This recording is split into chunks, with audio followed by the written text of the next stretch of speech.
Bienvenue dans l'Audi Cédric. Alors aujourd'hui, je te partage quelque chose que beaucoup de personnes oublient, c'est que le lieu de vie a une importance primordiale au niveau de l'énergétique. D'ailleurs, les anciennes civilisations le savaient et c'est pourquoi il y a 3000 ans, le Feng Shui est né en Chine. D'ailleurs, le Feng Shui est tellement puissant que les empereurs, après avoir fait harmoniser leur palais, ils faisaient quoi? Ils abattaient les maîtres Feng Shui pour qu'ils puissent être tranquilles et éviter qu'ils aillent voir d'autres empereurs pour qu'elles prennent leur place. Pourquoi? Parce que le Feng Shui, grâce à l'harmonisation d'un lieu de vie, va te permettre chance, prospérité, protection et encore bien d'autres choses. C'est pourquoi aujourd'hui, je commence une nouvelle série de vidéos sur le Feng Shui qui va te permettre, toi aussi, d'harmoniser ton lieu de vie et de te sentir de mieux en mieux au quotidien. D'ailleurs, je te pose une question. Est-ce que tu te sens bien dans ton lieu de vie? Alors, c'est parfait, c'est que le lieu te soutient. Mais par contre, si tu subis des infortunes au niveau de la carrière, peut-être au niveau de l'argent, c'est qu'il y a peut-être quelque chose à comprendre et qu'il y a des objets qui sont mal placés dans ton lieu de vie. Et je t'explique pourquoi.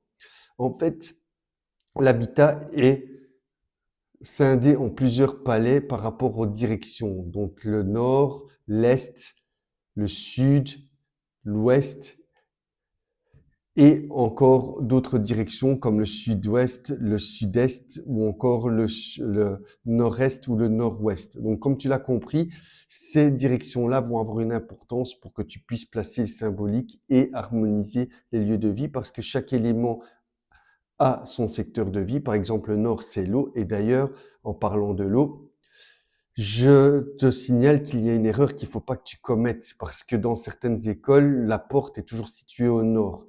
D'ailleurs, avant de continuer, je t'invite aussi à aller voir mon petit short sur le dragon qui va t'expliquer comment activer la chance et la prospérité dans ta vie. Donc, je te mets le lien en descriptif. Donc, revenons à cette fameuse porte. La porte, si tu considères qu'elle est toujours au nord, donc le nord, c'est la zone de la carrière, mais imagine qu'elle est au sud. Le sud, c'est l'élément feu. Et que fait l'eau?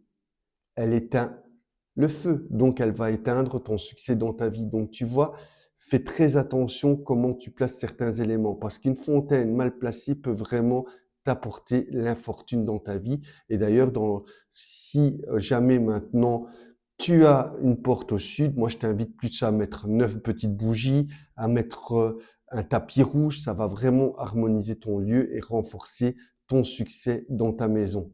Donc ici, comme tu l'as compris, moi je l'utilise, j'ai oublié de le dire, l'école de la boussole et non de la forme. C'est pas que l'école de la forme me dérange, elle est très bien pour certains niveaux, mais il y a des petites lacunes comme celle que je viens de t'indiquer avec la porte. Donc fais très attention et évite au maximum de faire cette erreur-là.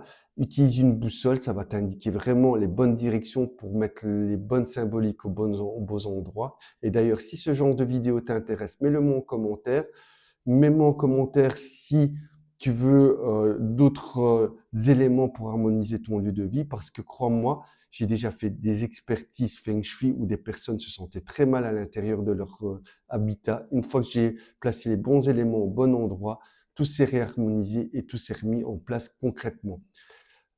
Moi, je te souhaite une bienvenue dans l'Audi Cédric et je dis d'ailleurs merci à toutes les personnes qui me suivent maintenant. Et si tu veux plus de contenu comme celui-ci, mets-moi un petit like ou abonne-toi en cliquant sur la cloche pour ne rien manquer et partage un maximum parce que franchement, ce que je te propose, c'est vraiment du contenu qui va te permettre d'aller de là à là, que ça soit au niveau du Feng Shui, du développement personnel ou encore du tarot. Mais je t'invite à découvrir tout mon univers sur ma chaîne YouTube ou encore sur mes réseaux sociaux. Donc, je te mets tout ça dans le lien et moi, je te souhaite une très belle soirée et je te dis à très bientôt pour de nouvelles aventures et surtout, merci du fond du cœur de me suivre au quotidien. Ciao, ciao, bye bye.